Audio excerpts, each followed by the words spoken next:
Kane signed, Hulk Hogan signed, Santana, Enzo, they was both here on the pod. Wow. Friends of the pod, they came through, signed their figures for me and all that. That's crazy. But more important, like I took it when I was younger. We used to do fucking, we used to have our own little WWE in the park. Right. So niggas would do their Royal Rumbles and niggas from other blocks would come in and invade like they the NWO. The older niggas are joining every now and then. But like real, like wrestling. No, it's like real. Real wrestling. After the shit with the toys. You know what I mean? Make the cardboard belts with the foil on it. Oh, y'all had belts? Like everything. And I was booking the shit too. So I'm the nigga that's creating the matches, and I'm the champ. I don't even think I lost. I was Vince McMahon and Hulk Hogan. I was both of them niggas at the same time. Right? So I was booking the matches. Nigga booking the matches, winning the matches, calling the bouts, not showing up, letting niggas do their thing, give me results. You was Don King in it? I was Don King in the whole shit. Right, so... Let me get this started because I got a couple people in the chat and it's going to spread. But yeah, ladies and gentlemen, boys and girls, children of all ages, if you've been smoking rock or under a rock, you now tuned into the motherfucking Personal Party Podcast. Cheer. That was a whack. That was a whack one. That was a whack one. I think I always say your shit is whack, but that was super whack. Do it again. Cheer. Alright, it's a little better. Yeah, a little bit more. My fault. Let me wake up. I just ate that good barbecue. We got the goat in here, though. Let's not do that. Yeah. I'm not even going to direct my energy to you just yet. We got the goat in this motherfucker right now. I'm talking about Queens legend, right? The first BMX athlete to sign to Jordan brand. Yeah, that's a dream, right? I'm sorry, bro. I couldn't even like usually. For us, that's crazy. Usually, I would let that be the last thing I say, but it's so fire. And the announcement was just made yesterday, and you right here today. Right. My Grenadian brother. Okay. I thank you for granting me this interview because Smoke Dizza is /media too. Right. So it's very tight that I can have my brother up here and we could fucking chat about your long, illustrious career and how important you are to the culture. Thank you, bro. I appreciate you feel me? Because when I look at you, I see myself. And that, my brother. Son, you see what this nigga got on, bro? This nigga is fly. I ain't gonna hold you. Nigel always fly. Right. He always fly. Bro, he always fly. I'm from Queens, man. Talk your shit. I just signed a Jordan brand yesterday. I got my motherfucking brother, Nigel Sylvester in this motherfucker. Hold on. Yeah, I'm turned now. It's on. Yeah, brother. Why not? That's what we here for. We here, man. Thank you for coming by, man. Fucking, where the fuck do I start? You've been motherfucking riding bikes since you was 6 years old. Man, for a long time, bro. For a long time. Right, so... When did it start? That's when it started. Yeah, but let me hit a little footnote real fast because I'm gonna dedicate a whole little section to this one thing. I just got put up on your Go series not too long ago. Right. And for one, it's one of the most creative, innovative series I've ever seen. Right. POV. Thank you. Secondly, you gave me anxiety. The whole way through. So I did my job. Facts. Right. Every episode from New York, Dubai, Miami. Crazy. I was a little uneasy. Crazy. Y'all niggas riding in the traffic. You jumping on tables. You jumping out of planes. Oh, you was watching. I'm like, my nigga. And every time I'm like... Hold on, this nigga ran into a truck and just, I'm like, yo, what the fuck is going on? Bro, he jumped the what's the train station, the platform. The platform, yo, my nigga, yeah. It was a lot of anxiety, and then it was a lot of, it was like watching a rap video with no words, just cool ad libs, like chill, you wildin', shorty.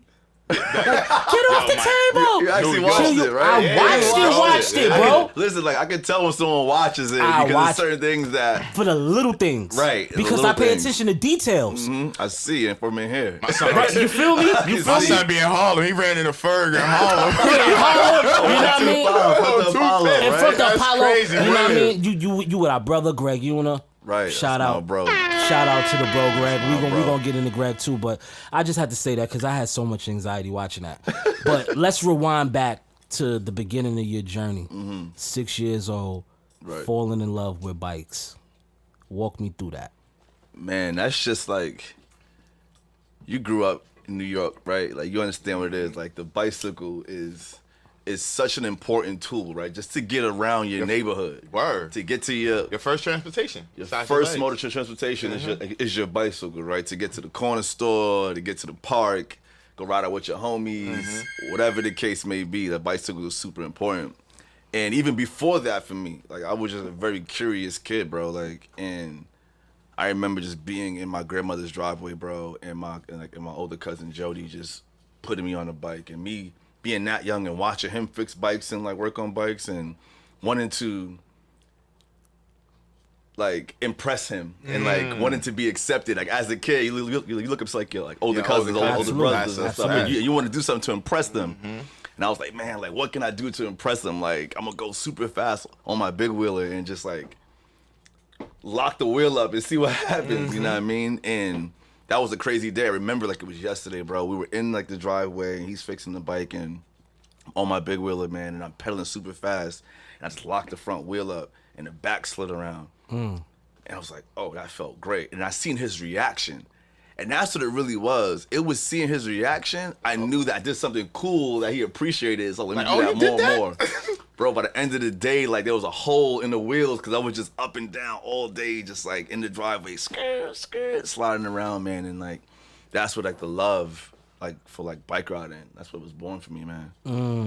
That's what was born, bro. See, that's how a lot of, people develop what they love and what they coin into being an adult. Because it's kind of like, I think we all knew that we was going to do something special from young, especially when you're really exceptionally good at one thing. It's like, if you continue to do that one thing, it's no choice but for you to be great in doing that, right? So fast forward a little bit, Cardoza graduate, right? Right. She made it through high school.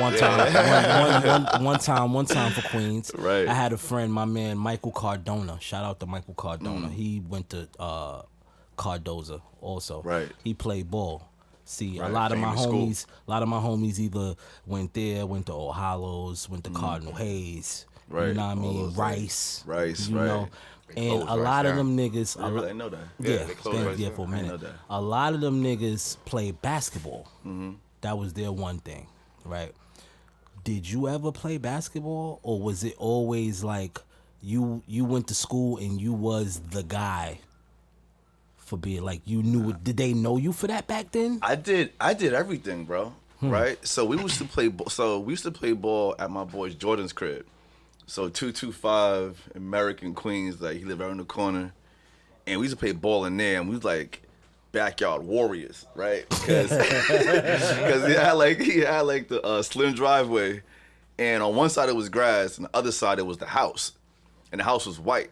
So by the end of the session, like your shoulders, your legs, white. everything is just Everything's like chalked up because we was in back there going crazy playing ball. You know what I mean? We all thought I'm going to the league. That's like that what was everybody it. think. But I also love football. And we used to play football all day, manhole to manhole, right? So the same block, 218, where I grew up, like riding bicycles, my grandma lived in that block.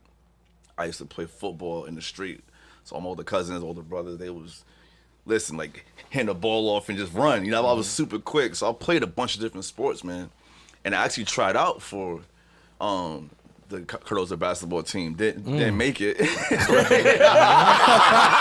Probably was a blessing in disguise, right? Yeah, it was a blessing. Right. It was. me? Still got a Like- Jordan deal. Right. Crazy. Everybody Let me let the horn go for that. before everybody on the team. Right, man. So that's crazy, actually. But man, I played everything, bro. Like football, basketball, were my two favorite sports.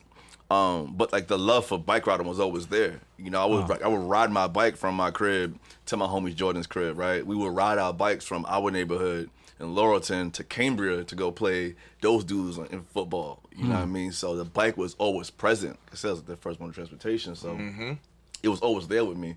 And along those like journeys, along those missions, I'm popping a wheelie, or I'm doing a bunny hop, or trying to do a manual. So it was there. It was so present. Did that come natural? Because I bust my ass a couple times. It did, bro. Honestly, it did, bro. You know what I mean? Because from like the point where I was like 4 or 5 years old, whatever, in like my grandmother's driveway on like the big wheeler, I always had a bike, right? So I remember another time when my mom took me to Toys R Us and like she bought me a bicycle and just, it was like this neon red and green little 16-inch. And I remember her just taking it out of the car, giving it to me, and I just got on it and I started pedaling. Like no training wheels, none of that. I just got on it and was like started going. You know what I mean? First try? First try. I remember I got balance was kind of crazy at first, and I got it, and I just up and down all day up and down, bro. That's crazy. You know, so the bike was always there with me. You know what I mean? Took me like a month to learn how to ride a bike. I done bust my knee up. Bro, I done slid down Riverside Hill. My mom's got on the bike. She riding. I'm like, yo, how the fuck is my mom? I get on the bike. I bust my shit. Rest in peace, Uncle Wayne. Uncle Wayne take me. We in Morningside Park. You know, at this time they had the little hill going down. Shout out to Betty. Shout out to Maryland. We all riding the bikes and shit. I'm riding down the hill, dumb fast, crash into the wall, bust my knee all up. I still look at my knee. I still see that scar right there. So for you to just get on a motherfucking bike and just learn it at 6, bro, it's crazy, bro. That's some other shit. That's some genius shit. It's wild because like, when I think about it, and I remember like it was yesterday, bro. It was my mom, my brother, and I. She took the bike out and gave it to me, and I just started riding up and down. And I was so determined just to like master bike riding, not do no tricks, just master how to pedal up and down the block. That's crazy. You know what I mean? How you think? And I was young at that point, but I had that determination. I don't know where that came from. I'm assuming I was born with it, man. But I know where it came from. West Indian descent. Right. Here you go. Okay. Here you go. My West Indian brother. I love when West Indian niggas come up here because it's a different kind of conversation we got have. Man. You feel me? Like both of us, I'm from Guyana, you being from Grenada. We both first generation Americans. Right. From our parents, you know, migrating from their respectful places, coming to America to have more opportunities for us. Right. Same. I know that all too well, man. Right. So like growing up in a Grenadian household, what was that like? Man, you know what it was like, man. Ass whoopings all the time. It was hella strict. It was hella strict. And at that point in time, like, we not understanding why our parents are being so strict on us. You know what I'm saying? Looking back at it now, I get it 110%. Right? You know what I mean? Like, they came from an environment, from a circumstance that was rough. It was tough, you know what I mean? Like, in a different way. In a complete different way. You know what I mean? I always say, like, I thought about it, not thought about it, but I think about it, I'm like, man, like, my parents left their home to go to a whole different, like, continent. People don't even leave they block, bro. Right. To go and pursue opportunity. And, like, I feel like at that point, you had to make it. It was no, like, I'm gonna go bullshit or I'm gonna like fool around. Like, my parents had that energy. Like, we have to make it. There is no second tries. Like, this is what it has to be. So I understand why it was so difficult on us, because it's that same energy. It's like, you have to figure it out. Like, you can't. Like, I'm not trying to see you waste this opportunity. Like, the opportunity just to be in America. You know what I mean? Like, just that in itself. You know, the opportunity to go to school and like learn and get education. And to come over here and fail is embarrassing. Oh my God. That's probably what it really is too. I look at it. I think not only that, but they had it so hard where they was at, and it's so much easier for us. Failing ain't even an option for them, for us. Like, you started here. Yeah, you started here, so it's like this is what's going on. Right? So for me, my parents and grandparents, I was blessed to have them both. And you know, my grandparents served as my secondary parents. They was on me as much as my mother and father was. Probably a little more. My grandfather, he was like fucking Martin Luther King in my life, right? And I feel like a lot of us, you know, when you go to private school, right, and you go to public school, if you get best of both worlds is great, right? But for us, growing up, going to private school, because I went to private school too. Okay. Right. Going to private school wasn't always a cool thing to our friends that wasn't in private school, because we wore uniforms every day. Right. You know, but in return, you know, I'm not. Obviously, I'm a God-fearing man, and I believe in God. Praise to the highest. All praises to the highest, right? But when I got older, as far as religion goes, you know, now you get to have your own perspective and your own thoughts on that, right? So we were privy to have that at an early age to even understand religion, right? Going to private school and shit. Now, I'm sure your parents had different aspirations for you. Because I know for me, my grandfather wanted me to be a doctor. Doctor, lawyer, and that's Right? it. That's it. That was it. It wasn't. It stops right there. It stops right there. It's over. nothing Maybe below Maybe that. an engineer you can get away with or some shit like Right, that. but it Maybe. started high, and that was the goal Right. for as long as I could remember. And then when I started to rap, they kind of like, it was like, okay. And then I really started rapping, and then they like, what are you doing? Right, because the answers you were taking. Right? So what do you like, what is this gonna do for you? And I'm coming in, I'm excited about little things that's happening, but it's big for me, and they just don't understand what the fuck I'm saying. At all. Until this album right here, right? And I walked in and I showed them the album, and they heard Beautiful Girls 1,000 times, so they knew who the guy was. Right.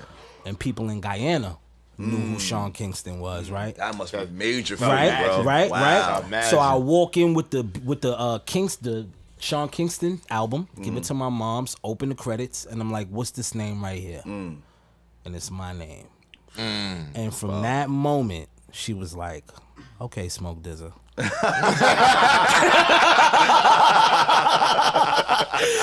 What was your moment Right. with your parents that's when a they good one. realized that you were a professional BMX athlete? Right. I mean, first of all, that's an amazing story, right? I Yeah. couldn't imagine like you walking into the crib knowing you about to catch a stunt. Like, listen, I got y'all now. You in the corner with You this can't one. tell me no right now. You can't tell me Right, no. right. You know what I mean? To be able to do that, so I could only imagine how like you felt, man. And salute to you for that, because that must have been crazy. I'm sure your parents, your family, super proud of you, man. Which is dope. For me, it was, and I tell the story a lot, man, because it was. Again, it's one of those moments that like I won't ever forget. And it was shortly after I signed to Nike. So I had signed to Nike when I was 18 years old, bro. You know what I mean? Crazy. You was LeBron. Yo, bro, Crazy, no bro. You was bullshit. Kobe. Crazy, No, bro. yes, Crazy. yes, he's Kobe. You Kobe, Like, bro. It was. Jordan handed it down. He's Kobe, bro. It was Oh, wild, my bro. fault, go ahead. Nah, it's all good. Yeah. I mean, I signed to Nike probably like, not even probably, like, it was 2 months after my birthday, like, after turning 18. I'm young, you know what I mean? I don't know anything about the business, anything. But I signed, told my parents, and they still didn't get it, you know what I mean? Because they have no reference point for what BMX is, right? No reference point at all. And I used to get mad as a kid, like, yo, how come you don't understand I'm doing fly shit right now? Like, you know how hard I had to work to get to this point? Right. But later on in life, hindsight's 2020, I understood why. Because they were still fighting against the fact that, like, I dropped out of college and, like, I didn't do the lawyer, doctor thing. route. You know what I mean? So even signing to Nike was still like, well, what is this still going to do for you?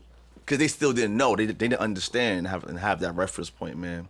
But I remember the first Nike campaign we did, they had just released Nike Tech Pack. Oh, no, was Nike Tech Pack? No, it was Nike Sportswear, I think it was. And they did this big campaign around the Olympics. Had this huge campaign, bro. And I was one of the faces of the campaign. And it was crazy, right? Because they shot me in Flushing Park in front of the Globe in Queens. Like, they had that foresight to, like, do that. And I didn't even understand why we were shooting. Like, I didn't get it at that point. Looking back again, I understand it now.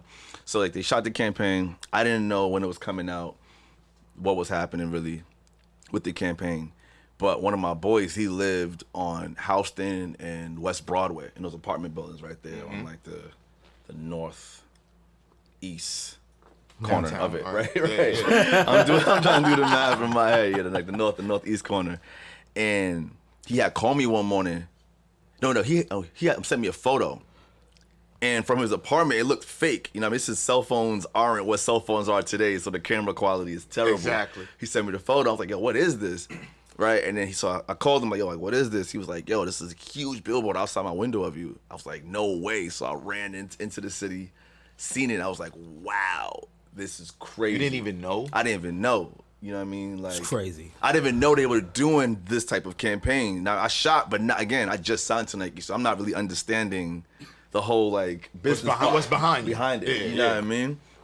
I was more concerned with just getting free sneakers. Like, cool. right. Like, I want to get free kicks. Deal. You know what I mean? I'm trying to get free kicks. So I went down there. I seen it. I was like, wow. Okay. At that point in time, I understood at that moment where I'm at. Right. So I was like, I gotta show my mom this because how you felt. I'm like, I'm gonna get him on this one. Like, I got you now. You know what I mean? This is the moment now. And so my mom worked in the city, so my mom worked 7 days a week, bro. So like home care, nurse, RN, like that type of vibe. So I already know. My mom worked every day. That was my mom's. For the majority of my life. That's all I seen was her putting work in. Same. You know what I mean? So I was like, hit her, and she worked nights. So I hit her, I was like, yo, mom, meet me downtown after your shift. So she'd get off like 7, 8 in the morning, like, meet me downtown. She's like, for what? I need to show you something. Let me just show you something. So she came downtown and she got off the train. She had I forgot what color jacket she had on. But her hair was short, you know what I mean? And like I met her on the corner of Houston and West Broadway. Then I walked her across the street and I showed her the billboard, bro. And it was like, okay, I see you. At that point, I see you. Because at that point, it's like, well, you got to be doing something. Yeah. If a brand such as Nike is going to take your face and put it on this wall 40, 50 feet high, you know what I mean? It got to be a thing, bro. And that was the moment I feel like they started to understand. Like, my family started to get it. They still ain't get it 100%. Yeah, we didn't get it that point. Hey, yo! Like, it was still, you know what I mean? On, bro. It took a while, bro. It took a while, man. But that was like the moment that I'll like never ever forget, man. And the fact that I can share it with my mom was like incredible to me, man. You know That's fucking. What's your favorite skate park? My favorite skate park in New York has to be it's a skate park in Bay Ridge called Owl's Head. And I just learned a lot of tricks at that park, so that's why I have a certain connection to it. But that joint was far from me, right? So I'm growing up in Laurelton, Queens, and we're talking about going to Bay Ridge, Brooklyn. So that's the whole other side. It's a whole other part of town. mission, right? It's a mission, bro. You know what I mean? But that was definitely like my favorite skate park, man. I even remember like my parents took me to Riverside Skate Park on 108. 108 in Riverside. Right. They took me there one time. And you skated in there? Yeah, like I rode in there like young, man. I had to be because that's when like it was open. 14, 15 years old, man. I remember them like taking me there. And like so like went down that ramp? Right. So like even when you said like Riverside earlier, it clicked for me. I was like, oh yeah, I'm from Harlem, right. So Riverside right there. We used to there. ride our bikes down there and just look at it like, and just chill. Yeah, like just look at the people, them skateboarders, you know, everybody used to be in there. I wasn't doing that shit. Man. It was nobody. That's the funny part. That part too. Yeah, it was nobody looking like us in there, bro. There wasn't a lot of like young black kids participating in action sports. Yeah. You know what I mean? So that was even a struggle in my career, throughout my career. Yeah, like, talk about that though. Man, it's a thing, right? So like you're like me as a young kid growing up, there's not many examples of black men in action there was sports. No examples, bro. Right? It wasn't one. There was like to their credit, there was like 2 or 3 guys. You know what I mean? Like there was a dude, Ronnie Chalk. There was Sean Butler, Dave Smith. Butler. Right. There was a few. You know what I mean? Like when I was coming up, but it wasn't many. It wasn't a lot. You know. And again, like reference points, right? So homies in the hood, people in the hood, they're not looking at it like this is even an opportunity for us because we don't see anyone else doing it at all. You know? And there was times I questioned it, like, damn, like, is this actually possible? We ain't know nobody with ramps. Ramps, forget about it. I'm saying. Ramp. I used to take the board and like the old tire and make a ramp and blast off that jump. You know what I mean? Like that was my childhood, man. You feel me? See, that's what I seen niggas doing in the hood. Like I feel like niggas always rode bikes, mongoose, right. Fucking, you know what I mean? Exactly. Yeah. And I feel like in my neighborhood in Harlem, when bike riding really became a thing was when DMX came out. Man, right? that was a moment. So 97, 98, Rough Riders. Shout out to Superman. Shout out to Val. Shout out to Nard. You know what I mean? They was always on the bikes, popping wheelies, doing 6 o'clocks on the bikes. And a lot of those niggas that rode bikes turned into dirt bike riders, right? And I see this, it's always a correlation from niggas that's super nice on pedal bikes to be nice on a dirt bike. Facts. Right? Did you ever think of riding dirt bikes? Was that ever a love for you, or you always were just like, this is my thing, and yeah, I do this every once in a while because I can ride a bike? But was that ever something that you ever wanted to get into? I mean, of course, like, riding dirt bikes and four-wheelers, like, even now, I see it now outside and I get excited, you know what I mean? But it was never really my thing, you know what I mean? To be completely honest, like, I got an appreciation for it. Like, I used to watch TV. I used to watch, like, Brian Deegan and Charles Pastrana and Jeremy McGrath and all these dudes, whether they were racing or they were doing tricks, you know what I mean? Like, I appreciated and watched dudes on dirt bikes. But I never had the bread to actually get a dirt bike, so I stayed on my bicycle. And believe it or not, bro, at a certain point, I actually put the bike down for a while. Really? And I got into like Honda Civics and Acura Integras, and I was super into that. And the reason being that my same older cousin, like hatchbacks, like Civics and stuff, bro. You know what I mean? Like putting the exhaust on there, intakes. Right. So my older cousin, he got super into cars. And again, me just following his lead and like wanting to hang out with him, and he started teaching me how to fix cars and whatnot. I was like, you know what?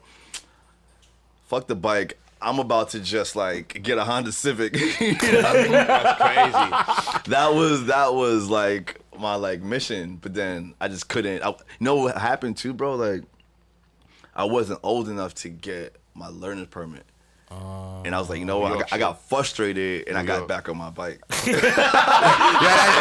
New York shit. Bro. That's a New York. Bro. Crazy. That's hilarious. Crazy, man. But to your point as well with like that like Rough Rider movement, that was super influential for me as well, man. Because seeing it on TV was such a thing, right? Like seeing dudes from the hood, dudes from New York on bikes, like even though they were on like motorcycles and whatnot, but them just doing tricks, like that excited me so much, bro. And there were a few videos at that point in time that like I would watch that had BMX riding in it and had action sports in it. I was like, oh, that's super sick. Like like NERD and Pharrell, and like they embraced it, you know. So seeing that was such like an inspirational thing for me, man. Like I needed to see that on TV, right? I needed to see us doing like incredible things with the music and action sports together. Like that was fire. That's hard. Because it's funny because the first time I seen it on TV was, I think it was DMX, How's It Going Down?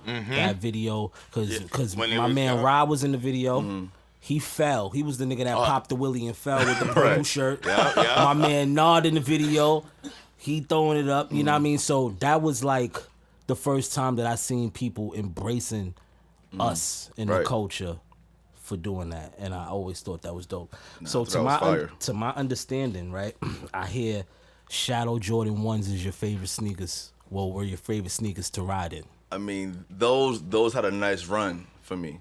You know, like if I was to say if there's any pair of Jordan 1s that I completely cooked, it was that pair. And I don't know why it was that pair, but it was that pair. You know what I mean? Like I wear black jeans a lot when I ride, so I think it just went with the black jeans and the way I wanted to go, and I just killed them joints, bro. Like smashed. I still have them too, man. That's hard. That's good. And your inspiration for the NRGs came from from that, right? From Shadows, right? And it's crazy because I spoke to Frank. I think it was yesterday. I spoke to Frank Cook. So shout out to Frank Cook, man. And the day we linked up, he was like, "Yo, bring those Shadows with you."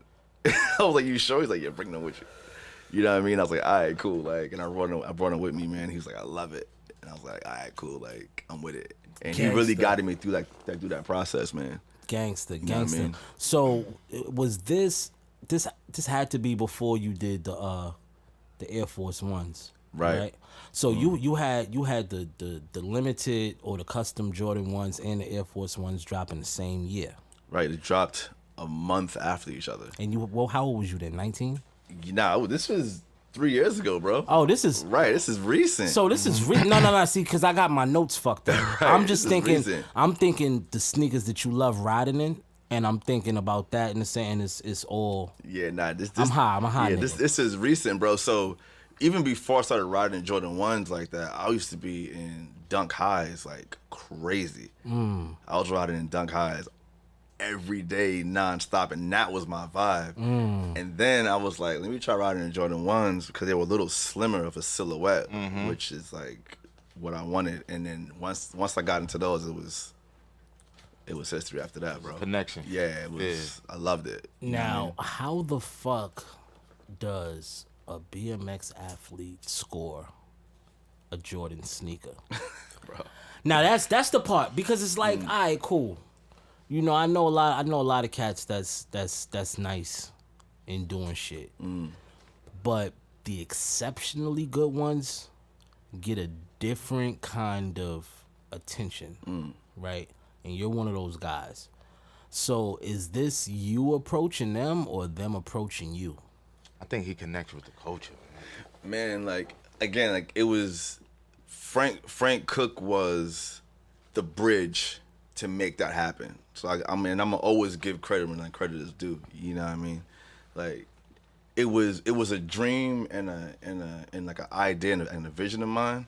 And Frank, like, together we were able to make it happen. And Frank being at the brand at that point in time, like being one of like the head designers, like cooking up a lot of heat that are grails to people. You know what I mean?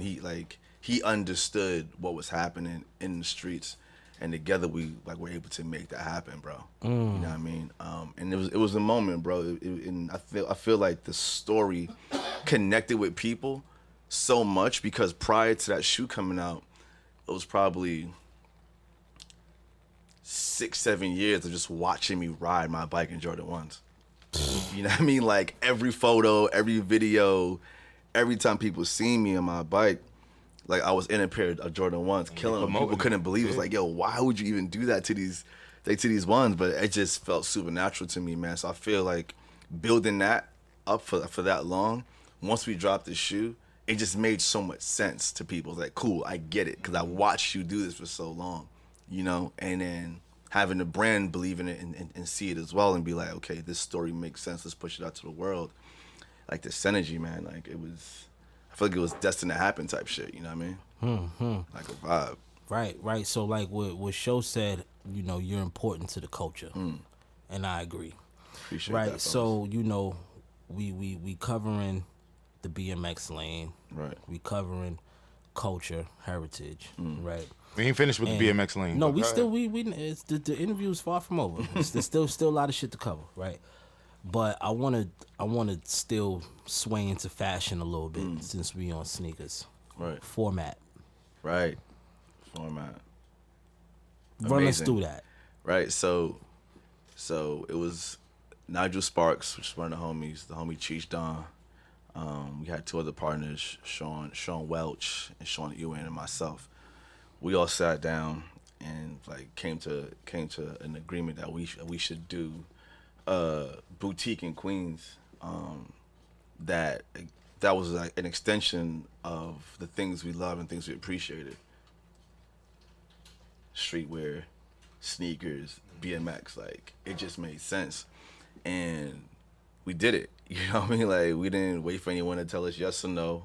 We got the bread together, man, had the idea, built it out, and just offered something that didn't exist at that point in time, right? Because so many of these like boutiques or so many of these like shops, they were so skateboard oriented, right? And then so many BMX shops and bike shops, they didn't cater to the fashion, to getting fresh, to hip hip hop, hop, I mean, like in that way, yeah. and it's good reason for it, right? So when you look at a lot of bike shops, man, like they only have but so much floor space, and they have to showcase that inventory as much as they possibly can, you know. And I feel like the clothes and those things, like the soft goods, was the last thing on their minds. Like, they're trying to sell these bicycles, people coming in for that. So for me, I was always passionate about merging it too, right? I want someone to be able to walk in, get fresh, and get a bike. Like, you should be able to walk in and ride out on a bike with a fresh pair of kicks, your fit, whatever the case is, man. So we did format. It was going well. Unfortunately, just the world of business. You know, we were all young. I was 20 years old, bro. Like, we made some mistakes, bro. It didn't work out the way we wanted it to work out. But we all learned very, very valuable lessons from it, man, and it brought us closer, you know, which was amazing, bro. So, but it was a good time in my life, man. It was a great experience, especially wanting to be entrepreneur and businessman is one thing you have to go through. You know what I mean? Right. You just gotta do that. Right. Speaking of entrepreneurs, because you're definitely one of those guys. Right. You're one of the few guys that you know, branding itself, like you have a lot, or not even just in the present period, have a lot of partnerships. Mm-hmm. You know what I mean? From Heineken, right, Oakley's, Mercedes, right? Now, it's crazy, right? Because it's crazy. This is a nigga that's super nice on a bike, right? Word. That got partnerships with Oakley's, Heineken, Mercedes, Jordan, Nike. The list goes on, right? How important is branding to you? It's super important, bro. Like, and that's one of the things I pay attention to the most. Like all those little small details. I feel that's the difference between good and great. Is in those details, man. And I feel like when you brand yourself the right way, when people and brands and like the world know what to expect from you, you know, not saying that it's like people know like what you're gonna do, but they can expect a certain level of excellence in everything that you do. You know, like I feel like when you're able to do that and like continue to raise that bar. And you're able to collaborate with brands like that, you know, like they know that they're getting into a partnership with someone that's gonna represent themselves the right way and represent them the right way, you know. And I feel all those years of me being super detail oriented and like thinking through the process, thinking through what I want to create, how I want to create it, how I want people to receive it when I put it out, and how I want it to age, you know, when you think of that process. Like when you're going into anything, we think about it that way, bro. I feel like that's when you get like the best product, right? So those brands you just listed, I mean that's a crazy list of brands, right? Crazy. and those brands aren't really, besides Oakley, those brands aren't really associated with. You don't think about BMX and those brands together, you know. But I feel like because I've operated on a certain level, I've been able to naturally weave the things that I would do regardless into my business, you know. So it's like when I think about it, bro, I'm extremely blessed and I'm extremely grateful, you know. And I feel like I just want to continue to break down those doors and break down those barriers, work with different brands, work with different partners, do different things to show people that a BMX rider can do that. And then the ripple effect of that is other kids coming up, other BMX riders, or kids that just do action sports or just do different things. Like it's an opportunity for them to go and do that as well. Word. Shout out to Mel. I see Mel been with you for a while. That's baby homie, bro. So that's bro. it. He's super nice on the joints too. Nah, Mel's the homie, man. You know, speaking of brands, there's one brand that I left out on purpose because it's something that we could get into. Specialized. Right. Now, this thing I do with Specialized. It's crazy. So it's so many dope bike companies, right? And it's a few elite ones too. Specialized being one of them, right? What was your decision making with choosing what bike company that you would partner with? Because I'm sure you could have went to any one of those guys. Yeah, there's a lot of bike brands out there that I probably could have a nice conversation with to figure something out. The thing about Specialized that I was most attracted to, bro, I seen that it was opportunity to do something new over there, to do something fresh, right? Like they have roots and legs within the BMX world. They used to do BMX and they had TJ Lavin and some of the biggest dudes who were in the game at that point in time. And then they stepped away from it, right? So I felt going there and doing a partnership with them, we can bring some fresh energy into the bike world in itself and then into BMX as well. You know, when you think about the bicycle industry as a whole, mountain bikes, road bikes, BMX bikes, it's a massive industry. It's a global industry, bro. Absolutely. You know what I mean? And Specialized sits at the top of that industry, right? So teaming up with the best of the best within the world of bicycling, I felt for me that would just create something fresh or something new and give you an opportunity to like, create those ripples and bring some change to the game. You know, like I'm always thinking like, how can I change the game, man? Well, that's real shit though. Like for real, you know, like all the individuals that I look up to, you know, like they all came into the game with, and I'm talking about just in general, whether it's music, art, whatever, fashion, whatever the case is. They came into the game with like, I'm going to offer something different. I'm going to create change. And I feel out of change, that's the way you get progression. Right. Absolutely. You know what I mean? You just talked about people who you looked up to. Dave Mirra. Right. R.I.P. R.I.P. Right. R.I.P. Now, everybody knew that name. You know what I'm saying? I woke up, watched X Games Saturday mornings. You know what I'm saying? Who was he to you? Man. And what did he do for you? He was a mentor. You know, he was an example. He was legendary, bro. You know what I mean? Like, Dave Mirra's a legend, bro. And even that's so crazy for me, too, when you bring that name up and I think about that moment in time. So I grew up watching Mirra ride on TV. Same exact what you did, right? Same exact what we all did. And he was larger than life. That's Michael Jordan. Right. Like, That's Michael Jordan. Dave Mirra to BMX is what Michael Jordan is to basketball, man. Facts. And the things he did, the way he changed the game. You know what I mean? He didn't come out saying, cool, let me just be average. Like, no, I'm going to come out and, like, kill him. You know what I mean? Because I believe in myself and I want to create he was the swaggy. change. Bro, he had swag, bro. You know what I mean? And he was creative, bro, on and off the bike. You know what I mean? Seeing him on like MTV Cribs and pulling up in an all gold 745, like that was a vibe. You know what I mean? Like you didn't see many other BMX athletes doing that. Action sports athletes, you didn't see many of them doing that because he was at the top of the game, bro. So growing up watching all that, and then I mean how like just the day he called you. Right. I'm trying to find the words, but like I'm with you, bro. Just how like just that would be like Jay-Z calling Smoke and be like, yeah. It's one of those things, right, where you have like the dude who's at the top of the game reaches back to you and be like, you know what, I'm gonna give you this opportunity, right?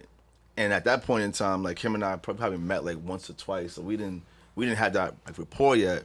But he just seen what I was doing, right? He understood my energy and he gave me that shot and I made the most of it. You know what I mean? Like I didn't take that for granted at all. And then to have Dave Mirra be the one to give to give me like my first opportunity to go pro, you know what I mean? Like my first professional contract came from Dave Mirra. He's like, boom, I'm gonna turn you pro. Yo. You know what I mean? Like that was just wild, you know what I mean? Like that was wild. Like out of all the bike riders in the world. Right? You know, there's certain dudes who are winning contests and doing all these things, dudes who lived in California or whatever, who just had a better BMX situation than I did at the time. He could have signed any one of these dudes, bro. But he took the chance on me, man, and I'm forever grateful.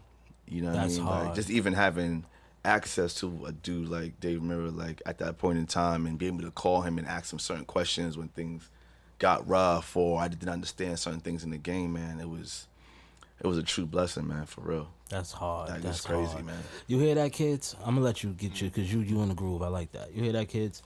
Opportunity. It's not just what you do with it's not just the opportunity getting it. It's what you do with the opportunity. Right, it's what you do with it, man. You feel me? Master execution. And what's crazy, bro, the same thing we spoke about earlier, man, where watching my mom and how she was so focused and dedicated and she grinded so hard, I was like, bet, once I get my shot, I'm gonna put that same energy into it. And that's what I did. You know what I mean? Like it was watching that and understanding like what you do again with that opportunity. You know what I mean? Facts. Go ahead, show. What's your worst injury on the bike? Cause you ain't about to sit here and just tell me you ain't never bust yet. Nah, bro, I got scars all over the place, bro. Like, I'm an athlete, man. Like what athlete you know who don't have that's a fact. An injury? You know what I mean? Fact. So crazy, right? So I turned pro at 18, right? Signed my first deal with Mirra at 18, and then Nike came shortly after. So I signed that deal with Mirra like right after I turned at 18. So this is like September or something like that, right? Signed with Nike shortly after. Life is amazing, right? I got a fresh bike, fresh kicks, gear, big boxes coming into the crib. My mom is like, what are you doing? Like, why is, and like at that point in time, like Nike would send me like 4 or 5 of those big boxes, right, full of clothes and sneakers, right? I'm getting 15, 20 pair of kicks at a time. Like sweatshirts, hoodies, bro. Like I'm giving everybody getting kicks. Like I'm on you get a pair, you get a pair, I'm getting everybody up, right? And then my mom is sending some back to Grenada for people in need. Like so it was a situation where that blessing was able to take care of so many people, right? Boom. Shortly after that, I signed with I think it was LRG. No, the fact no, like that came after. So I'm signed to Nike. I'm signed to Miracle Bikes. I'm signed to Animal Bikes. Doing my thing. On my 19th birthday, I'm at the Brooklyn Banks. Regular day, just chilling, riding. Like it's my birthday when I'm on my bicycle riding, and I did a 180, and just not paying attention, just super lax with it, and I missed the handlebars, and I put my wrist down. To brace my fall, and I landed on it. I was like, damn, this shit feel crazy. I'm like, I'm just go to the crib because my wrist feels crazy. I got to the crib, I'm chilling in the bed. I'm like, yo, something's not right. You just know. Like once you get hurt, you know something's not right. You know, because I fell plenty of times, and for a few hours I'm in pain or it's swollen, and put some ice in it, and a few hours later you feel better. But something felt crazy. I was like, yo, Dad, I need to go to the hospital because something's not right. And mind you, like I got I'm thinking about my sponsors. I'm thinking about just me getting to the game now. The opportunity I worked so hard for is here. Let me just make sure I'm good. And I get to the hospital, bro. They did an X-ray, and it was like, yeah, I broke my scaphoid bone. Right. So the scaphoid bone is a bone that sits right in here between like your wrist and like your thumb, and it's not connected to anything. Kind of floats around, but it serves a purpose, right? But I had broke that bone. It's a common industry, like a common injury within like action sports and whatnot. You know what I mean? In sports in general, I believe. So I had broke that. I had to sit down for 8 weeks.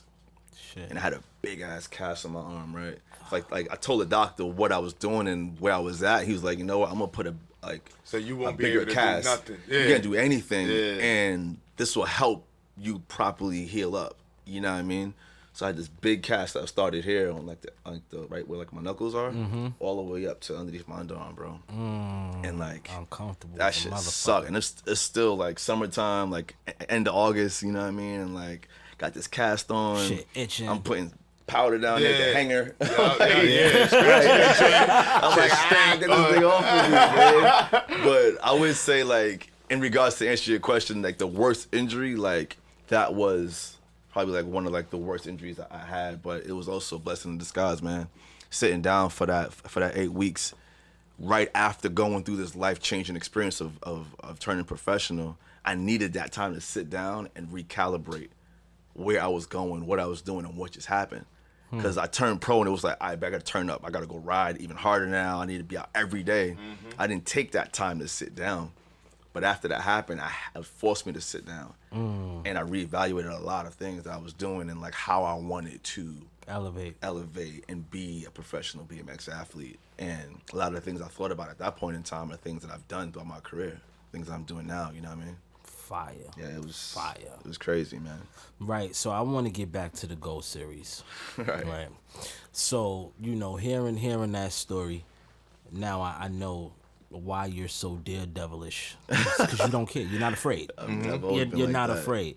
Right. So, like I said, I built a lot of anxiety watching it, and it was very, very, very entertaining. Right. And you was a lot of places on your bike. A lot of places. With a GoPro on. And it's so, you know, it's crafty because the name of the series is Go. Right. Because you're wearing a GoPro during the whole shit. What was your funnest city that you did? Oh, that's L, man. That's an amazing question. Right, that was hard. No one's asked me what was like the city had like the most fun in, right? No one's asking that. People are like, what was the best city? It looked like Dubai. I mean, Dubai was stressful, man. Word? There's so many rules there. Oh, so I understand now. You know As an American, I like, get it. There was so many rules, Smoke man. Dizzle won't last in Dubai. Right, like what you doing right now? Yeah, it won't. He won't last. Yeah, it's not gonna cut. He won't last. You know what I mean? But I would say, Tokyo was a blast, man. I have a special connection to that place, man. Me too. Tokyo was insane, man. We had a really, really good time there, and I feel like what contributed to it was it was like discovery, right? So the way that we even shoot a Go film, like we really get entrenched to the culture, man, and we're talking to people and we're finding out why things work the way they work in the city, and like what are the places to go, you know what I mean? Like what should we be doing? What should we highlight? What best represents the city? So you're learning so much about that city and the people of that city, and of course, New York was amazing, right? But New York was the pilot, right? You know New York yeah, like I know the back New of York, your hand. So it's like whatever, I'm riding. So yeah, it was cool. I did everything. Yeah, like everything we did in the New York video are things I do every single day. You know what I mean? So it's just about documenting in that way. But Tokyo, man, I just fell in love with that city in a way that I've never fallen in love with the city before. Same. You know what I mean? Like, it was a vibe, man, and everything you see in a Go video, man, are things that again I've either experienced or things that I've dreamt of or imagined, or things that just naturally gravitated towards me or I gravitated towards them. So it's very authentic to like my life. It's like things that I would actually do all the time. You know what I mean? Which I feel like that like lends itself to the success of the series, because people get a chance to really get to know me and like how I ride my bicycle, you know? And also it also flips the concept of what people think about BMX. Cause some people have like these notions where it's like, oh yeah, like you want to ride around and be crazy and like you want to hurt yourself or like you want to be on some like dirty backyard shit, you know what I mean? Like I'm like, nah, I'm in like the Pompidou looking at E. Klein's, you know what I mean? Like talk you know what I mean? Like we, you know what I mean? Like we actually out here doing things, you know what I'm saying? Right. Like, but yeah, the Go series is something that's I was watching something and you were saying something about when you went to Mexico. The kids was missaying your name. Right, it's crazy. Was that real? That's definitely real. They was calling you nigga. They was calling me nigga, yeah. And, wow. And it was wild, right? And I knew it wasn't. And at that point in time, like I didn't know how to take it, right? I didn't know if it was because they just didn't know how to pronounce my name. I didn't know if because they hear that word in music and like think, oh yeah, I could just call you that, and your name is close to it. Right. I didn't know, right? So I didn't blame them for it. I didn't. Yeah, it was just wild for me to experience it. You know what I mean? Like, 'cause think about it, right? Like, I'm in Queens with the homies chilling, and then one week I'm in Australia. Next week I come back. I'm back on the block chilling, and I'm in LA. Then I'm back on the block, and then I'm Miami. I'm bouncing around. You know what I mean? So like, the experience is. I say that to say like, the experience is just something that no one could prepare me for, you know? Like, it was wild. Like, no one could sit me. I'm like, yo, listen, this was gonna happen. But was it malice in their heart? It wasn't even malice. No, it wasn't. They was just saying it like... No, like these kids are saying it and they're asking me for autographs and taking photos with me. So it wasn't like... It's not more malice. It wasn't like that. It was more just like, they just didn't know. Like, the word is cool. They using it in the improper text. Right, like, concept. Right. But just experiencing it was wild. Yeah. You know what I mean? Like, it was... And then being around certain people and they saying that, it's like, it kind of get a little weird. Yeah, it gets a little weird. It was interesting, bro. Yeah. It was interesting, man, See, for sure. now, all of that shit looked fun to me. It all looked fun. It really do. I loved it all. And I didn't even finish diving through all of them. Like, I'm going to do that on my own time. There's when some you're not details here, in there, man. because it's a lot of good shit. Right. But, you know, immediately what captured me on the New York joint, you had a lot of familiar faces, right? So, to me, it was like I said at the beginning, like a music video when you see another famous rapper or a famous actor, and it's like, oh shit, you know, you riding bikes in Harlem with Ferg, you fucking riding through the city, you go to the football field, Victor's throwing you the football, you catch the football, you like, yo, I throw the football back, you ride it, you go through, you in the Diamond District, you go through, you see Greg, he put the chain on you. Right. I love that, right? And then, you know, even the experience with Dubai, I'm sure was hell, but it looks so much fun. It made me say, wow, I would ride an ATV. Right. Because, I mean, I would be afraid of the camels and shit. But but that shit looks so much fun. Yeah, it's definitely fun, man. It looks so much fun. Now, how do you go about curating your content? Because it's so meticulous and it's so unique, right? That I can't ride a BMX bike, not even a fraction, compared to you, and it makes me want to, right? Appreciate So that. how do you curate your content?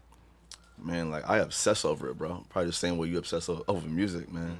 You know, like, and I draw inspiration from so many different things. Just being in here, like all the imagery, the toys you got in here, I'm just like inspired, man. I'm sure like when I leave here, I'm gonna be just digesting the day. I'm gonna think about something I've seen in here, and that may trigger something else in me. You know what I mean?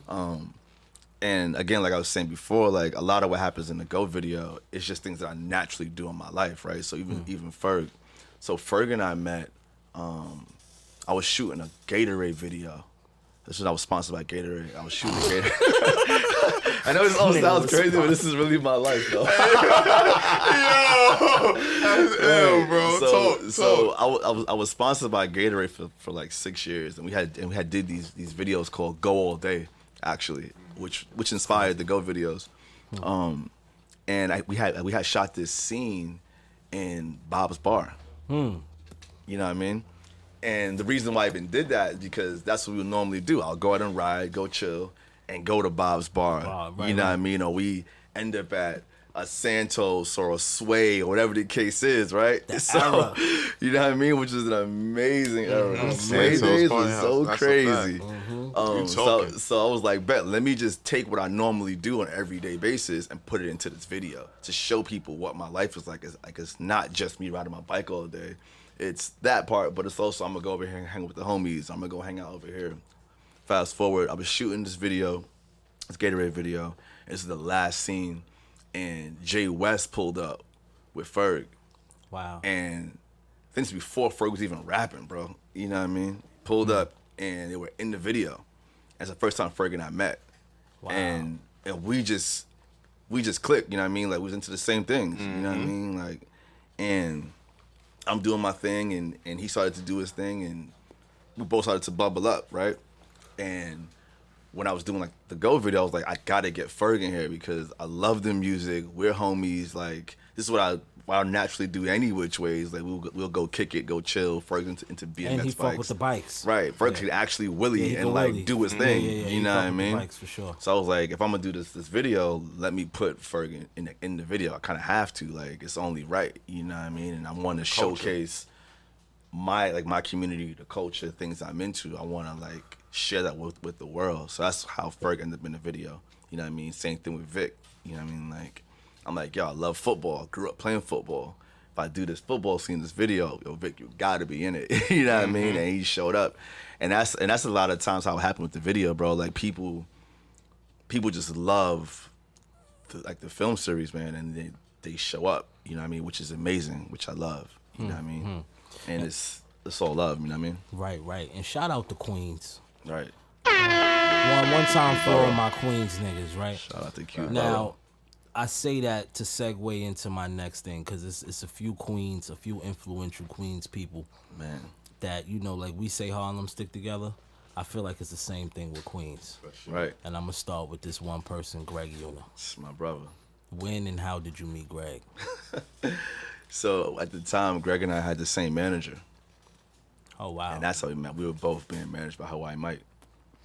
Hold on. Yeah, man. Hawaii man, what? Mm-hmm.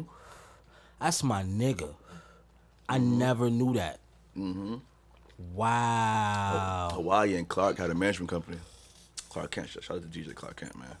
That's my brother too. That's my twin. That's Right. my twin big brother. Shout out to the bro, man. That's crazy. Yeah, I did man. not know that. Okay. So we were both being managed by Hawaii Mike. That's how we met. You know what I mean? That's how we met. And just as time went on and on, we would see each other all the time in the city and whatnot, at parties, at different functions and events. and we just clicked, bro. And then he told me, like, pull up to 6 Ave. I'm doing this photo shoot. I was like, you sure, bro? Like, like pull up. Like, all right, I'm gonna pull up, bro. I'm gonna pull it up, and I just like his energy. I was like, this dude just as crazy as me. Like, That's crazy. I was like, we're going to just chill, man. And then we just began to like create together, create a lot of content together, which is a happy place for me, is creating. I love to create. You know what I mean? I'm sure you guys can like that's a fact. Understand that, and the fact that Greg loves to create. So just our love for creating and then creating together, we just grew closer and closer, bro. And now that's my bro, man. We talk every day. Nah, he loves you. He speaks very highly of you. Anytime he's like, yeah, man, Nigel's my brother. Fuck you, talking. We broke together. That's what I'm talking about, splitting sandwiches. We got this. That's what we got. That's what we got today. That's what we doing. So you know Greg's crazy, but I love Greg. Crazy, man. Right now, love him, bro.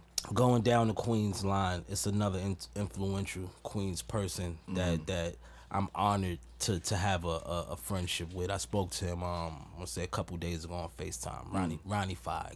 I'm actually wearing some. I'm always wearing Kith. I see you in that Kith BMW situation. Right, you know what I mean? And I did it because, you know, it's like, I see you. Let me just, you know what I mean? But how did it was meeting Ronnie a Queens thing in the game, or was that something you already? Ronnie and I met little after, bro. We met like just in the city, just being in the same place at the same exact time. So we both went to Cardozo. Holy shit. Yeah, so when I came in, he graduated. So I missed him. But like, that's crazy. I just missed him in school, bro. And then once I started to come out to the city, which was a few years later, and just being on the scene, man, you know, like, I feel like that age and like that era of like downtown New York was insane. That's bro. What cemented all of us. Right. You know, going back to those Santos days, those Sway days, like that. Facts. Like that pocket right there was insane. It's like, what, it's like 09, 08, somewhere around there, 05 to like, like that. It's 14, like right. 15.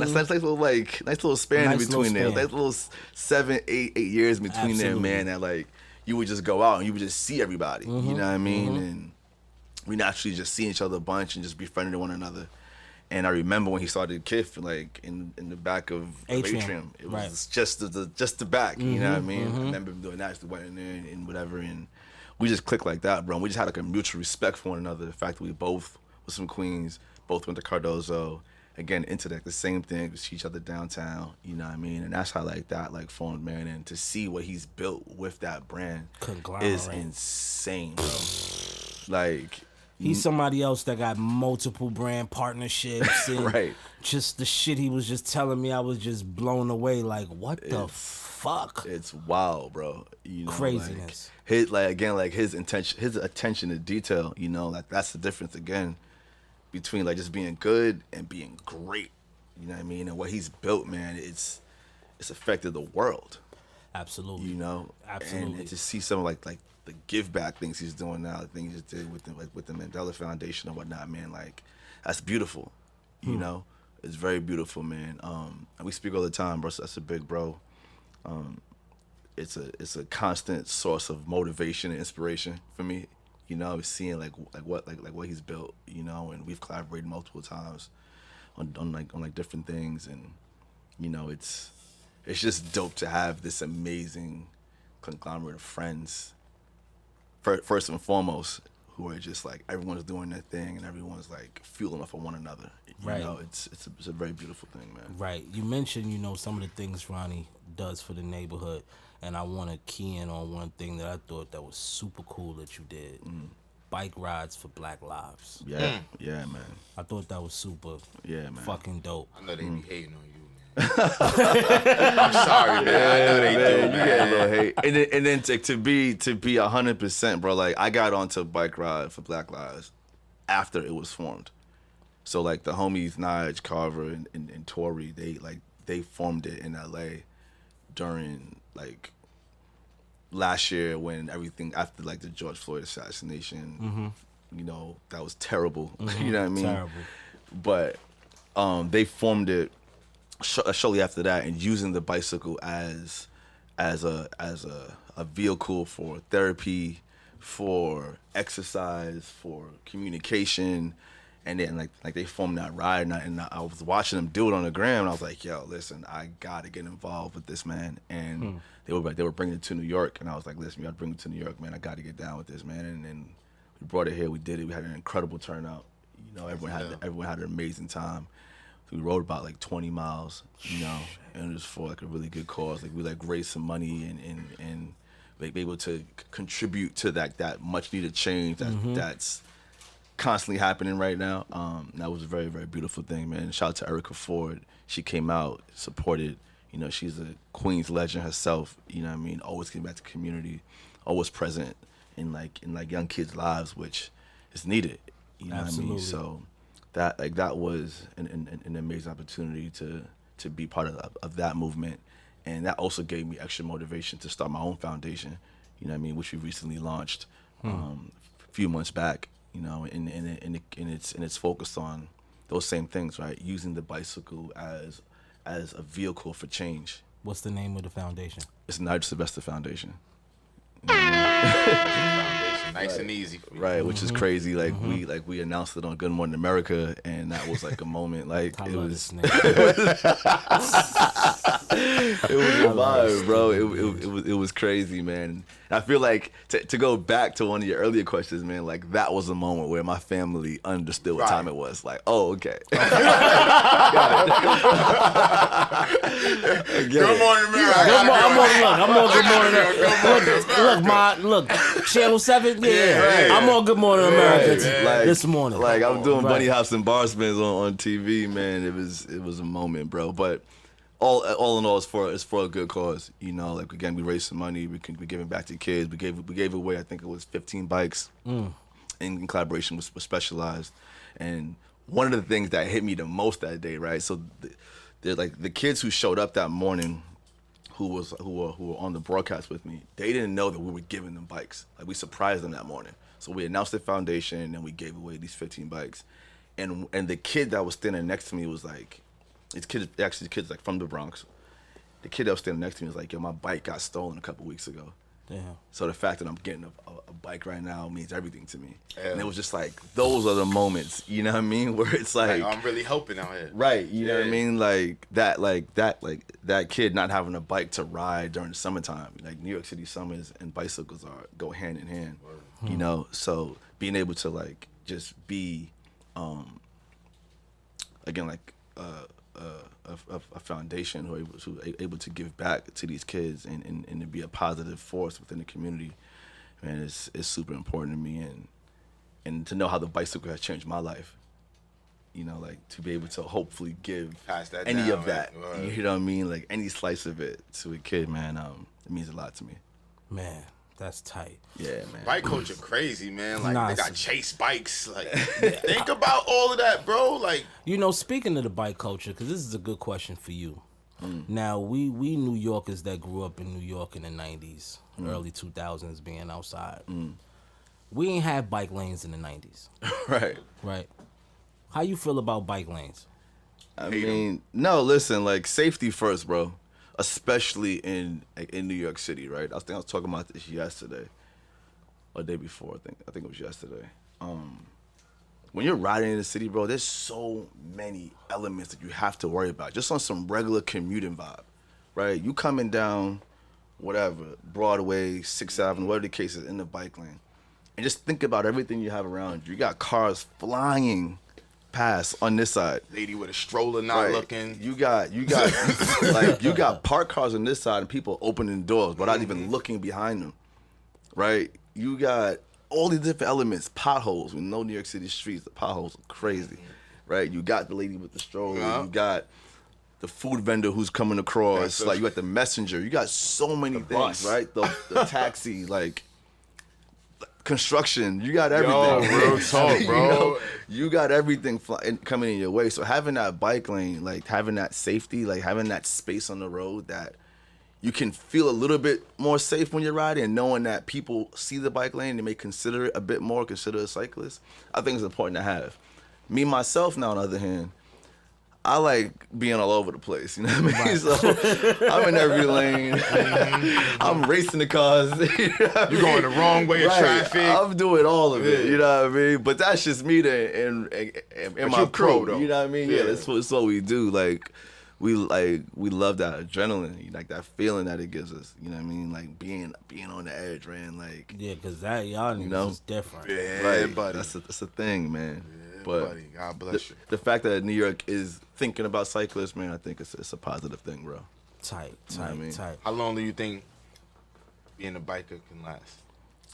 Man, I feel it can last as long as you want it to tell you the truth. I mean, like, you look at some of, like, the successful OGs in the world of action sports, like Tony Hawk is still skating. Yeah, that's how I was about to say still that. Getting to it.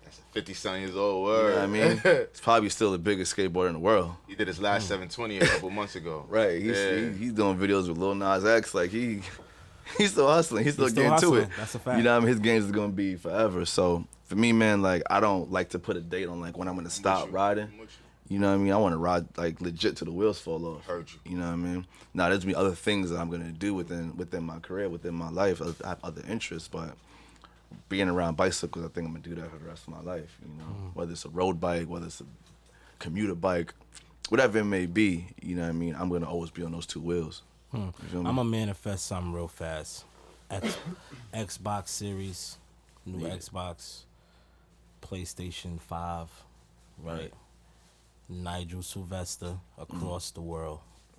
Right? The video game where you could ride like Nigel Sylvester all around the fucking world. Right. If Tony Hawk got a video game, why not? Nigel Sylvester needs a video game. Listen, I'm tweeting that. Look, that's I'm hard. tweeting that. I'm Instagramming that. That's hard. Right? Because my brother needs a game. Talk to him. Because it's too important to the... Man, give us the new Excite bike. Give us something. Nigel Sylvester Excite bike. Nigga Give got me- on leather, I'm- yo, bro. I'm looking like that. I like, yo, bro. Where? Nah, my nigga, that's too, yo, bro. Nah, that's the My fly. That's nigga, the come jiggy on. New York West Indian shit. Right, that's Because only us can pull some shit like that off. That's Only us exactly can what pull that some is. shit like that off. Listen, Yo, bro. that's that thing. That's that thing. My You nigga, feel you me? killed that. Like, I gotta give him credit. I I'm appreciate But the sorry, you, niggas bro. always frig though. You know what I mean? Like, right? But bust it. You know what I mean? Like for me, or a lot of us homegrown New York talent, we put our friends on. Right? The niggas we give the opportunities that execute the opportunities. As you said. Like how Dave gave you the opportunity. Right. You know? You also give opportunities to your friends to shoot your content, which I think is very admirable, considering who you are, right? Now, doing that, obviously you have to have faith in your friends, and you see something in them from their Jahari's window, from the blind side that they don't see, right? How do you go about, because you have a lot of friends, Right. how do you go about, right, how do you go about picking your friends to do that type of shit for you? It's about being observant, bro, and seeing people for, I feel, who they are and for who they can be. You know, the same way that a dude like Dave seen something in me that at that point in time I may have not seen in me. You know, I feel like that's a big part of it. Also, man, like, it's just important to me to have people around me that I love and who love me. Because, you know, like, you've been in the industry, you know what I mean, for a minute. I'm sure you've seen a lot of fake love. Oh, man. A lot of love. A lot of that light love. A lot of light love, yeah. A lot of light love. Yeah, a lot of light love. A lot of light Yeah, love. look. That's what he did. Right, you know, a lot of that. Oh, what's good, homie? And then, Right. you know what I mean? Like, Right. we all been through it, bro. So being around, like, my loved ones and being able to put my homies on, it's everything for me, right? You know, like, I look up to Hov, man, and, like, seeing how, like, he's surrounded by his homies and put everybody in position, and everyone's doing their thing, right? Like, no one is taking that spot for granted. You know what I'm saying? At least from the outside looking in, bro. And I think that's so dope. I think that's so fire to me, bro. You know what I mean? To legit make it to the top with, like, your loved ones. Yeah. That's it. It's it. You know what I mean? Like, It don't that's get it. no better than that. That's it, man. 'Cause it's like this game comes with a lot of everything. A lot of good, a lot of bad, a lot of in between, man. And for me, man, I only want to be surrounded by like real love. If it ain't that, I'm good. And then be able to to create magic out of that real love is even crazier, right? So even with my boy Ralphie, who's here with me now, we've been rocking forever. You know what I mean? We've been down for over 15 years now. Mm-hmm. You know what I mean? Probably almost a 20 piece. And like we've come up together and like watching him learn how to shoot photos, video, learn how to produce, create content, you know what I mean? Like in his way, which I appreciated so much. Because we both think differently, but we understand one another and we're able to make incredible content. So a lot of things people see me post, it's a collaborative effort. It's not just me. You know what I mean? It's impossible to do it by yourself. Doesn't exist. That's how you feel about me, Smoke? I'm just saying, man. Just answer don't. Come on, man. This is my friend. Right. For about a dime. I know he's got for a long time, right? And a lot of my friends, you know, niggas would try to rap first. And, you know, a lot of my peoples I've helped as much as I can help, right? And some I'm still helping. And this guy, you know, he was a part of the rap crop, but very outsiderish rap crop. But I liked him more as a person, right? Like, we vibe more on some, he's a funny nigga. We could have a conversation, we could laugh. And I could shit on him and he could take it. Right. Vice versa, right? So when it came to doing a podcast, it was a million people I could have chose to get in his seat.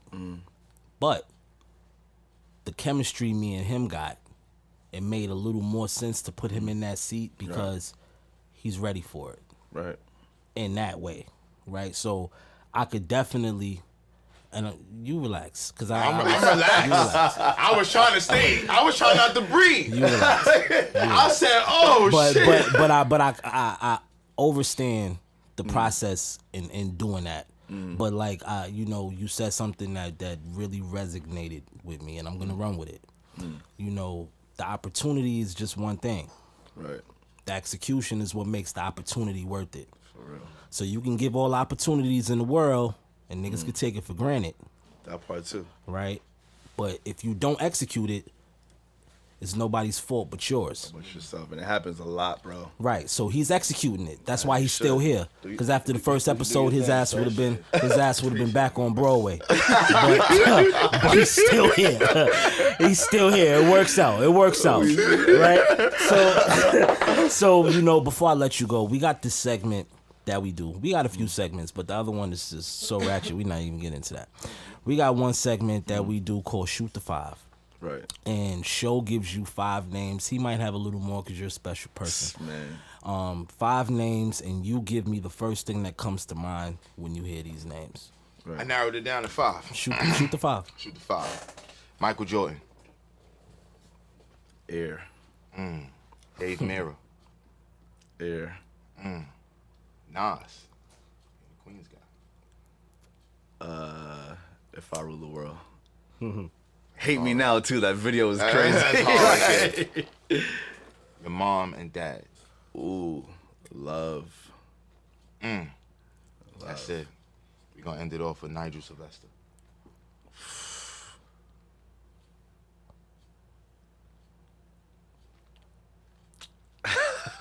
People always stumble on that. Right. That's a good one. I would say love as well. I do everything out of love, man. Fuck with that. All right, let me run into these real fast. Hot or cold? Cold. Night or day? Daytime. Got for all bad boy. Bad boy. Supreme or bait? Supreme. Pegs or no pegs? Definitely pegs.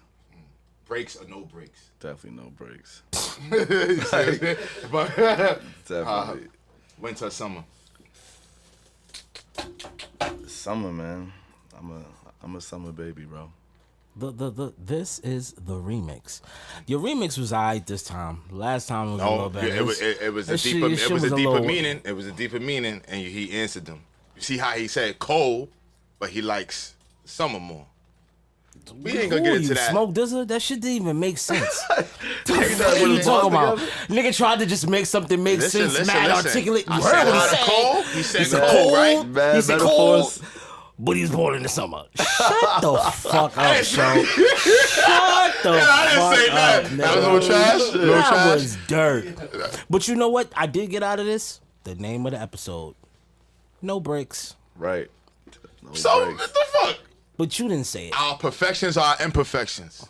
Nah, he smoked Dizza. Our imperfections are perfections. So let's go. This is how we doing. No breaks. You heard? He butchers my shit. No breaks. No breaks. This motherfucker. And here, definitely man. pegs. You heard?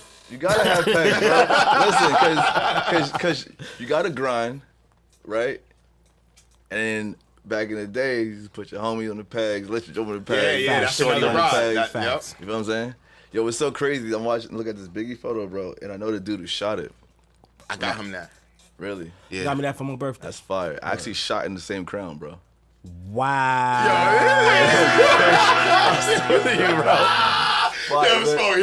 Exact one. Yeah, he talking. Ain't that crown worth some type of crazy bread right now? We can Google that. Yeah, it's crazy. I'm sure it is, but I actually wore it. And you put it on it. That's yeah, crazy. it's wild. The photo is insane.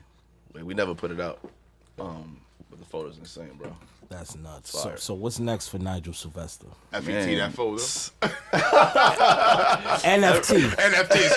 Excuse me. Fuck seven. It's a Broadway nigga. Yeah, it's a show Broadway thing. Everything, bro. You know what I mean? Like, I just want to continue to live out my imagination, bro. Like, if I could think it, cool. How do I get it done? You know what I mean? Like, we made it this far, man. Like, yesterday was one of those days that felt so surreal. You know, it still feels kind of like, really? You know what I mean? Nigga, I'm so proud of you, bro. Nah, thank you, man. That shit is some next shit, man. It's wild, man. Next shit. It's wild, bro. So I'm like, I feel like if I made it this far, man, then I can continue just breaking down them doors, man. Smash through those glass ceilings. Fucking like, right. Legit, sky's the limit. You know what I mean? Fucking right. Smoke, when he get that video game, he gotta come back and give us that. Right. Oh nigga, not only that, I'm going to the release. I'm buying the game. I'm going crazy. All that, you know what I mean? All of it, bro. Soon come, my brother. Thank you so much for coming to come fuck with me. LB. A man of your word. I ran into you at the juice bar. You got me fucked up. You got me fucked up. He came home and fell asleep and then woke up and threw up. I came home and sat here to do this, right? Right.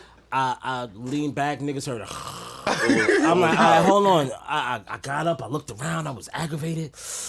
I'm like, I'm gonna go lay down for a second. Just give me like 10 minutes. Let me get my shit together. I go back there, I'm Z'd out. Next thing I know, 2 hours later, you know, you get that little watery feeling.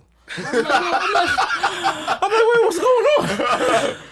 Nigga, I'm at the motherfucking sink throwing up, and my son is patting me on my back like, yeah, daddy, get it all out, get it all out. Show you mad love and support, bro. Listen. Show me wild love. I was like, damn, baby Sean.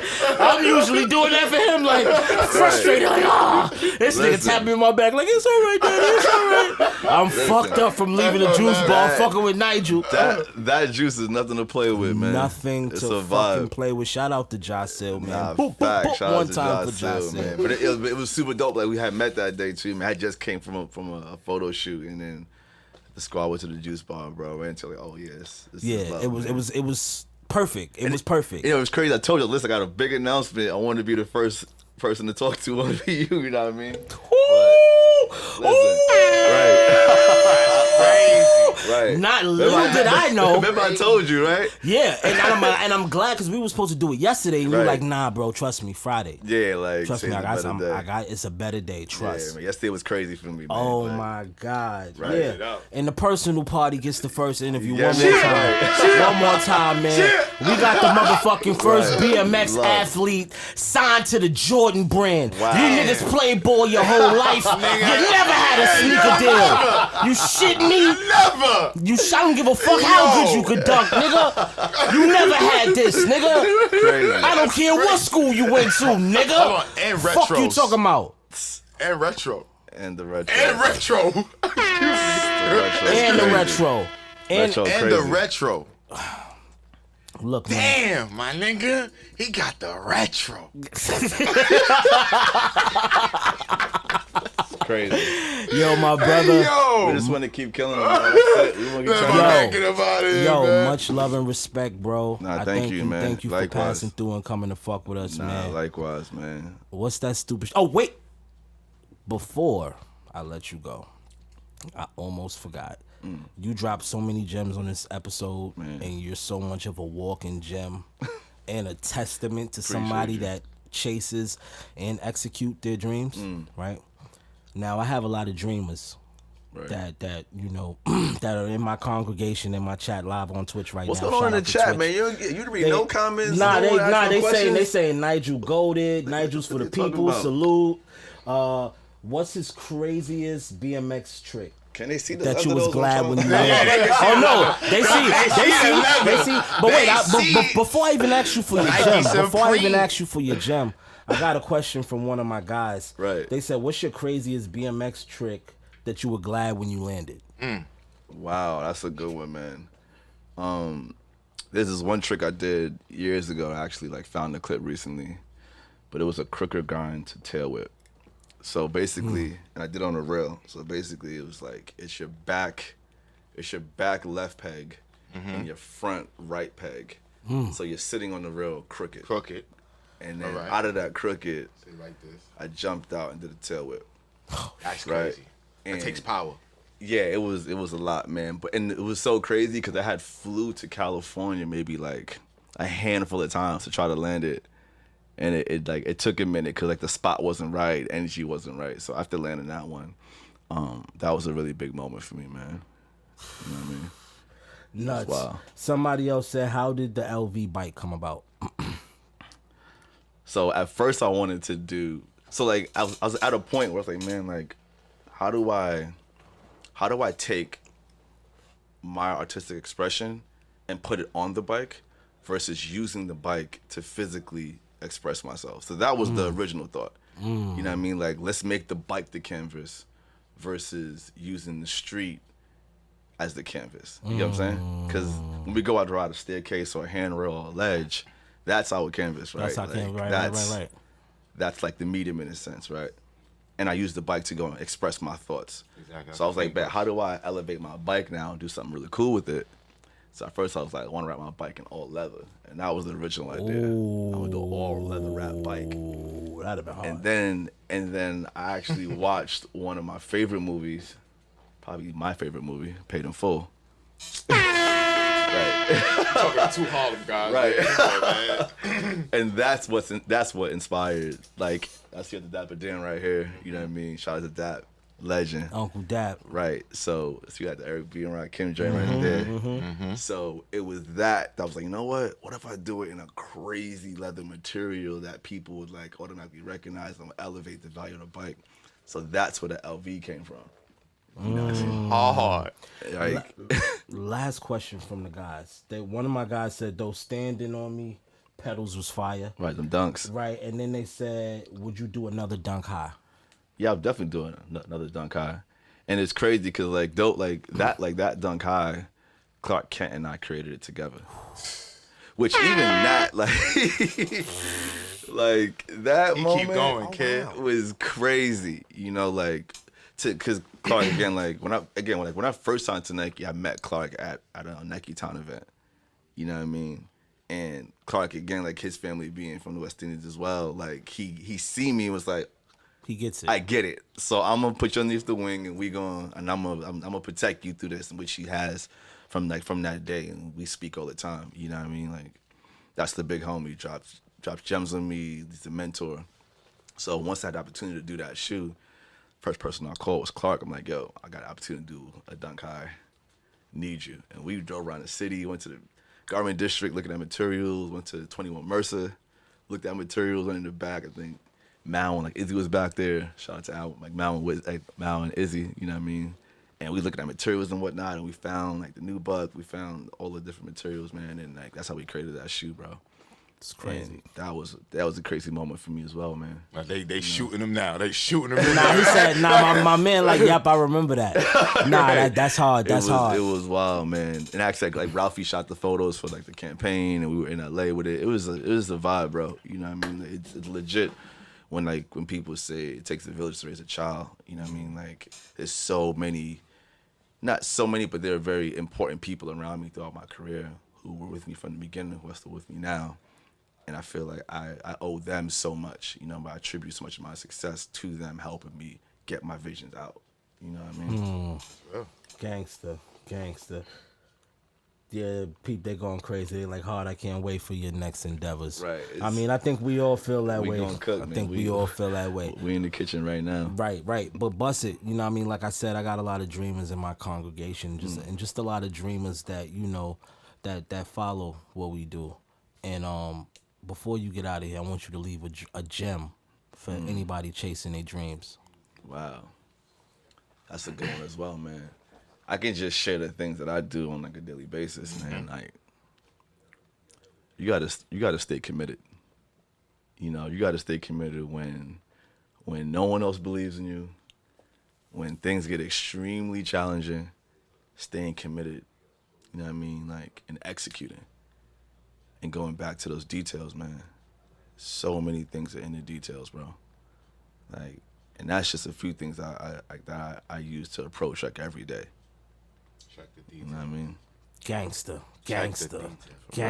Let my ear horns off, and you know, for most people, I gotta let this go. A motherfucking round of applause, man, for my motherfucking brother, the legend, the motherfucking legend, Nigel motherfucking Sylvester. Right. Thank you for popping up, brother. Nah, thank you, bro. Thank you. Now, what's that stupid shit you Hey, said? yo, curls for the girls, waves for the babes, naps for the hood rats. Show Broadway ho. We got Nigel Sylvester. Smoke This a Personal Party podcast. Chill. Wow. Yeah, this nigga goes crazy. He got his own tagline. Crazy, bro. Let's go, baby.